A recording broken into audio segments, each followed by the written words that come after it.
विघ्नहर्ता श्री गणेश, श्री गणेश, श्री गणेश। दुर्गमासुर! दुर्गमासुर!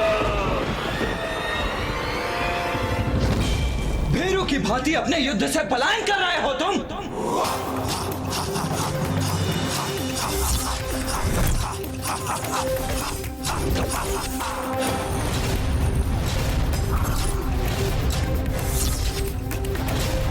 भीरू! भीरू!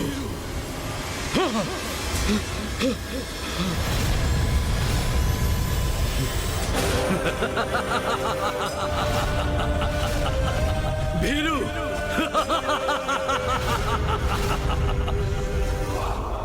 क्या तुम्हें ज्ञात भी है कि मैं कौन हूं? मैं महायोद्धा रूरू पुत्र दुर्गमासुर हूं मैं! दुर्गमासुर! तुम्हारा परिचय ज्ञात है हमें, और ये भी ज्ञात है कि तुम यहाँ अपने पिता के वध का प्रतिशोध लेने आए हो। किंतु ये सब व्यर्थ है दुर्गमासुर, क्योंकि बुरे का अंत तो बुरा ही होता है। इसे हमारी चेतावनी समझो और अपनी शेष सेना सहित लौट जाओ यहाँ से।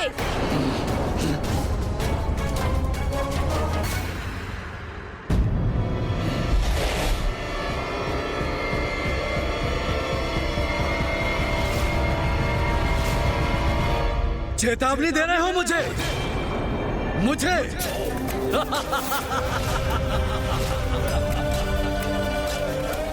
यदि मैं तुम्हारी चेतावनी पर ध्यान न दूं तो? गणेश, शब्दों की इस क्रीड़ा में कोई रुचि नहीं है मुझे। वहां काशी में ऋषि जैक्षुए अति गंभीर अवस्था में, हमारा काशी लौटना अति आवश्यक है। इसीलिए अभी अपने एक ही बार से इसका वध कर इस युद्ध का भी अंत कर दूंगा मैं।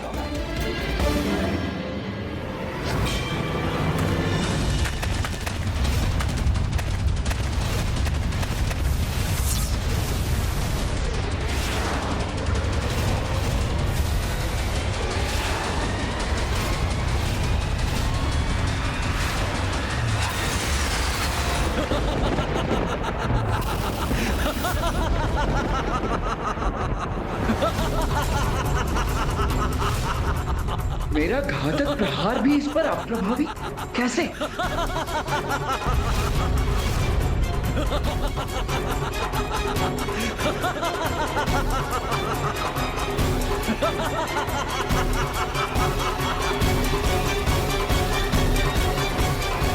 क्या हुआ?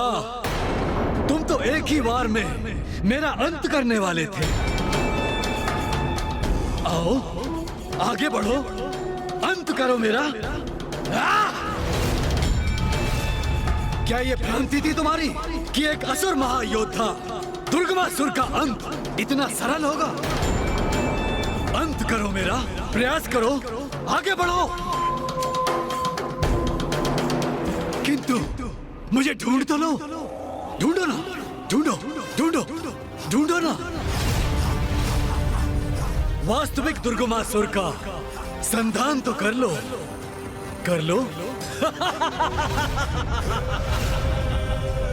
ढूंढो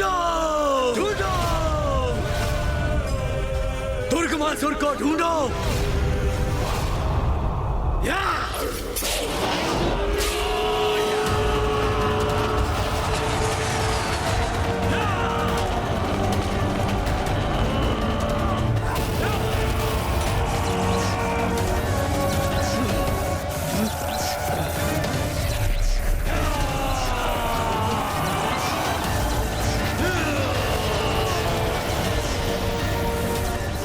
ये सभी असुर अचानक दुर्गमासुर में कैसे परिवर्तित हो गए? ये कैसा ब्रह्मजाल उत्पन्न किया इस दुष्ट दुर्गमासुर ने?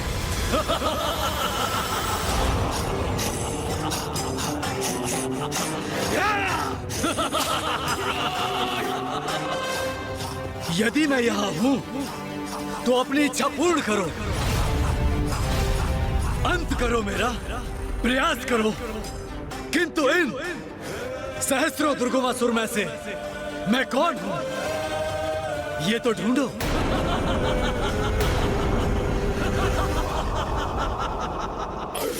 कदाचित मैं यहां हूं और कदाचित मैं यहां नहीं भी हूं। वास्तव में मैं यहां से कहीं दूर ही हूं।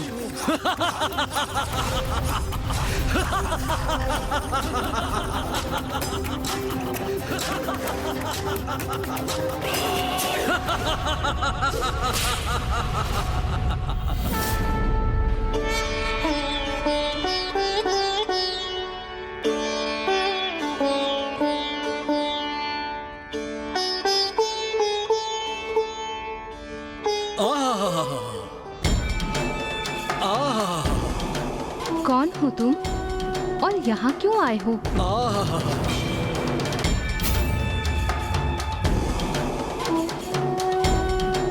प्रणाम देवी, क्षमा चाहता हूं, मैंने आपको चौंका दिया। मैं दुर्गमासुर हूं, दुर्गमासुर हूं। एक असुर यहाँ ब्रह्मलोक में?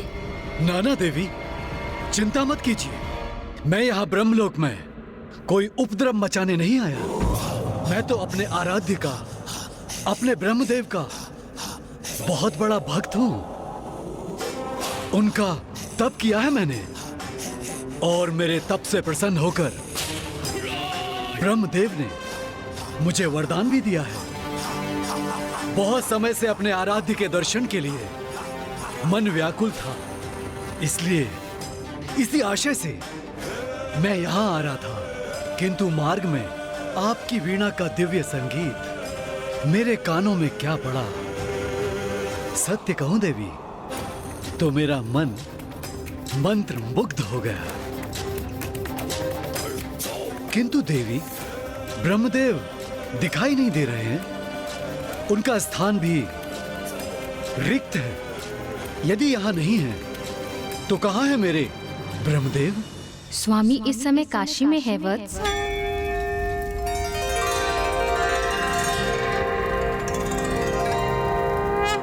तब तो अभी भी उनके दर्शन का सुख प्राप्त नहीं होगा मुझे। मैं तो उनसे आशीर्वाद प्राप्त करने आया था।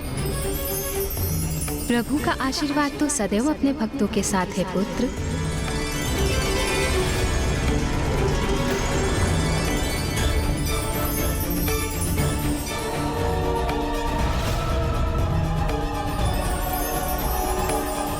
इसकी दृष्टि बार बार वेद पर क्यों टिक रही है?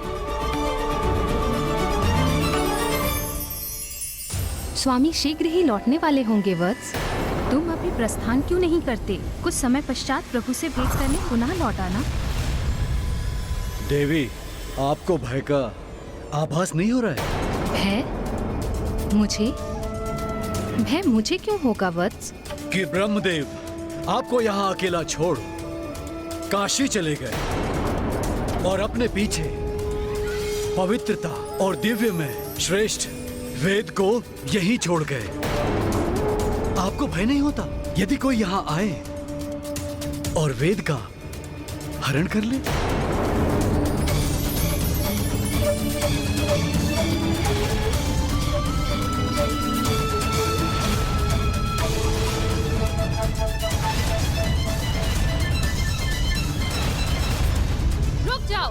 ये तुम क्या कर रहे हो?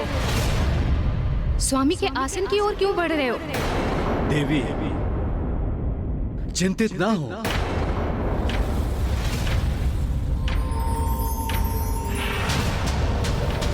सावधान दुर्गमासुर, अपनी मर्यादा की परिधि में रहो। पीछे हटो, अभी इसी क्षण।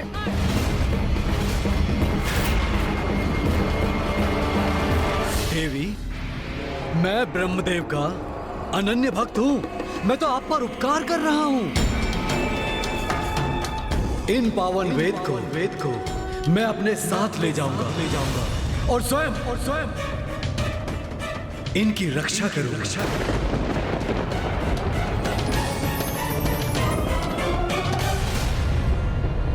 तुम ऐसे नहीं मानोगे। मैं अभी समस्त देवताओं का आह्वान करती हूँ। किनको बुलाएंगी आप देवी? वो सभी तो अपने अपने कार्यों में व्यस्त हैं।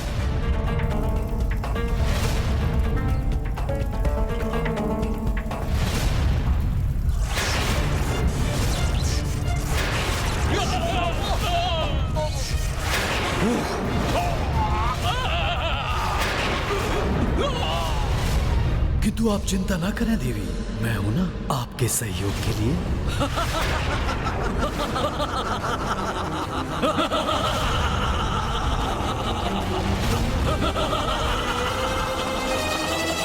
ये क्या? इस मायावी ने तो अपने असंख्य प्रतिरूप उत्पन्न कर मुझे घेर लिया है।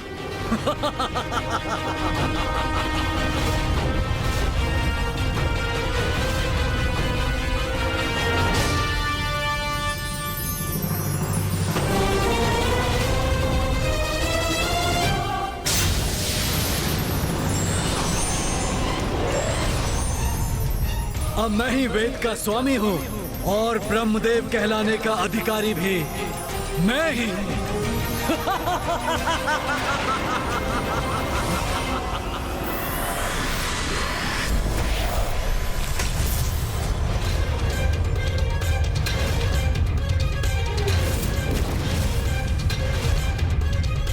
नहीं, बहुत बड़ा अनर्थ हो गया।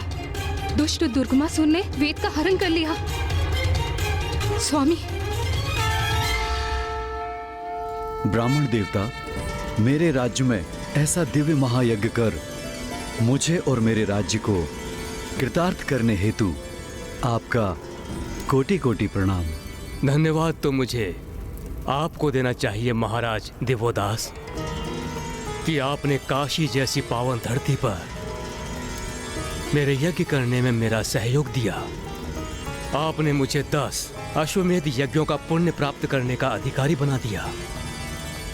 मैं इस पवित्र स्थान को आशीष देता हूँ और घोषणा करता हूँ कि आज के उपरांत इस पवित्र स्थान का नाम दशाश्वमेध होगा। दशाश्वमेध होगा। दशाश्वमेध होगा। दशाश्वमेध होगा।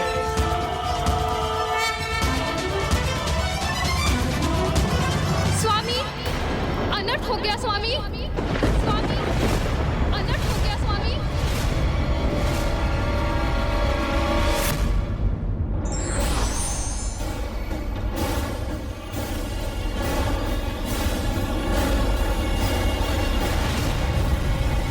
दुष्ट दुर्गमासुर यहाँ से वेद का हरण कर उन्हें अपने साथ ले गया स्वामी।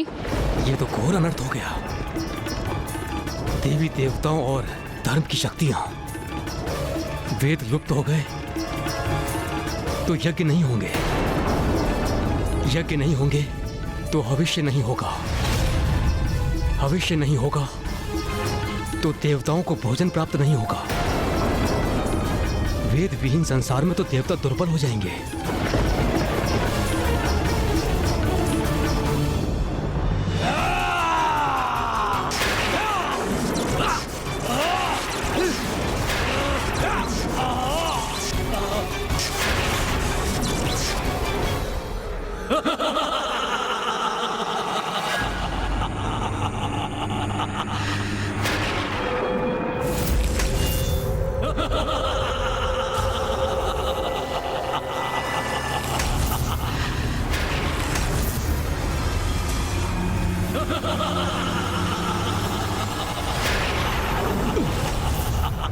क्या हुआ इंद्रदेव? आप आहत तो नहीं हुए ना? गणेश जी, मुझे ज्ञात नहीं, अचानक से मुझे कुछ दुर्बलता का आभास हो रहा है। ये सब क्या हो रहा है यहाँ? ऐसे ज्ञात पड़ता है जैसे हमारी शक्ति क्षीण पड़ती जा रही है, जैसे हम अपनी शक्तियों से रिक्त होते जा रहे हैं।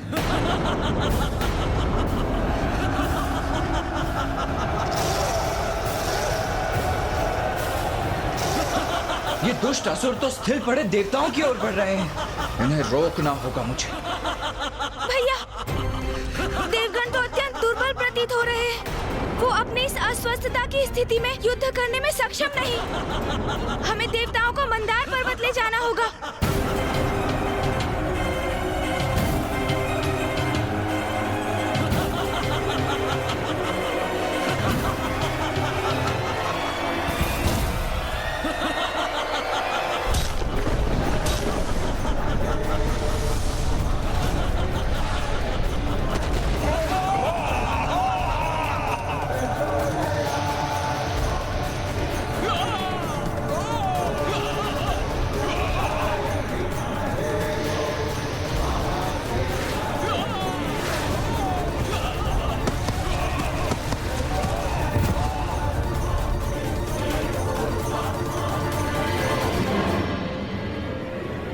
वास्तविक दुर्गमासुर कहाँ है? भैया, यहाँ जो भी हुआ वो दुर्गमासुर की योजना अनुसार ही हुआ। वो हमें यहाँ उलझा कर रखना चाहता था, इसलिए उसने इन सभी असुरों को अपना रूप दिया था, जिससे हम उसे ढूंढने और उसका वध करने हेतु इन सभी से युद्ध करते रहे। किंतु इस समुची अवधि में वो स्वयं उपस्थित नहीं था यहाँ। तुम सर्वथा उचित कह रहे हो गणेश। ये सब तो दुर्गमासुर का छल ही था। किंतु यदि वो स्वर्ग पर अपना अधिकार स्थापित नहीं करना चाहता था, तो वो यहाँ आया ही क्यों था?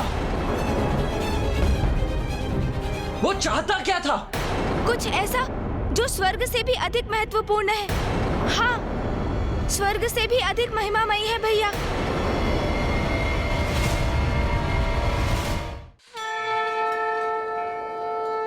मामा जी, ये देवताओं को हुआ क्या है? अचानक ये सब इतने शक्तिविहीन क्यों हो गए? इनके शक्तिहीन होने का कारण क्या है? वेद वेद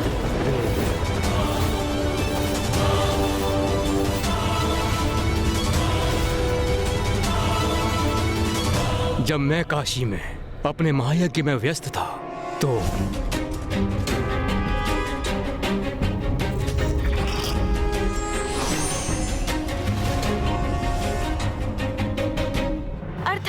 दुर्गमासुर ने वेद चुरा लिया है। देवताओं के अशक्त पड़ जाने का यही कारण है, क्योंकि धर्म और देवताओं की शक्ति के आधार तो वेद ही है।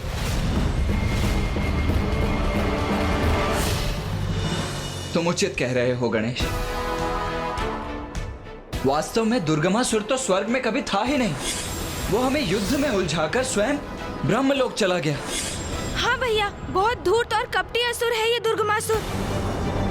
भैया, हमें उसे शीघ्र ढूंढकर वेद को उनके उचित स्थान पर लौटाना होगा और उस दुष्ट दुर्गमासुर का अंत करना होगा। पुत्र गणेश, पुत्र कार्तिकेय, दुर्गमासुर का अंत इतना सहज नहीं।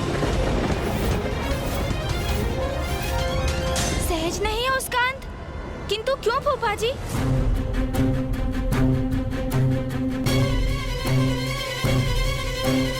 क्योंकि दुर्गमासुर का वध नहीं हो सकता,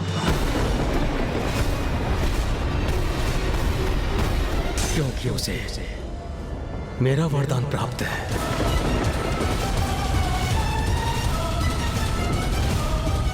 दुर्गमासुर मेरा परम भक्त है।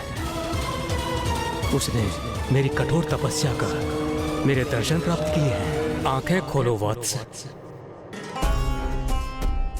प्रणाम प्रभु। मैं तुम्हारी तपस्या से प्रसन्न हुआ। कहो, क्या वरदान चाहते हो? ब्रह्मदेव, आप मुझे अमृत का वरदान तो नहीं देंगे, ये ज्ञात है मुझे। इसलिए आप मुझे ये वरदान दीजिए कि मेरी मृत्यु एक स्त्री के हाथों से ही हो, किंतु वो ऐसी स्त्री हो जिसने वर्षों तक अपनी पलकें न झपकाई। जैसी तुम्हारी इच्छा वत्स। तथास्तु, तथास्तु। ब्रह्मदेव, धन्यवाद।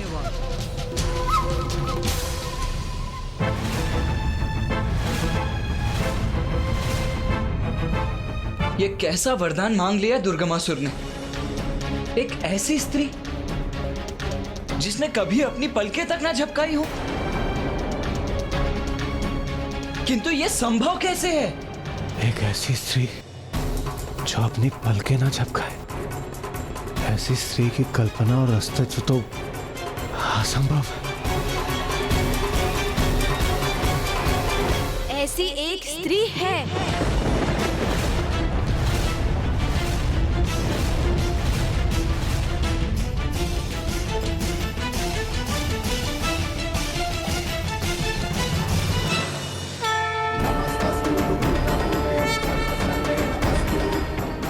माँ, हाँ भैया, माँ ही दुर्गमासुर का वध कर सकती है। किंतु क्या गणेश? किंतु भैया, माँ के हाथों दुष्ट दुर्गमासुर का वध तब तक संभव नहीं जब तक माँ और पिताश्री की भेंट ना हो जाए। माँ आज भी अपलक पीड़ा युक्त पिताश्री के काशी लौटने की प्रतीक्षा में है। भैया, हमारे लिए भी ये एक कड़ी परीक्षा का समय है, क्योंकि अब हमें केवल ऋषि जैगिश्वे की मुक्ति का ही नहीं, वरन माँ और पिताश्री के शीघ्र मिलन के लिए प्रयास तीव्र करना होगा। तभी माँ की पीड़ा भी दूर होगी और इस पीड़ा के अंत से ही सृष्टि पर छाई दुर्गमासुर नामक संकट का भी अंत संभव हो पाएगा। भैया, ज्ञात नहीं इस अंतराल दुष्ट दुर्गमासुर की अगली योजना क्या हो, इसलिए अब शीघ्र अतिशीघ्र माँ और पिताश्री का मिलन अति आवश्यक हो गया है। भैया, अवसर मिलने पर भी जो उसका उचित लाभ नहीं उठा पाते और स्वयं का ही अहित कर बैठते हैं, महामूर्ख कहलाते हैं।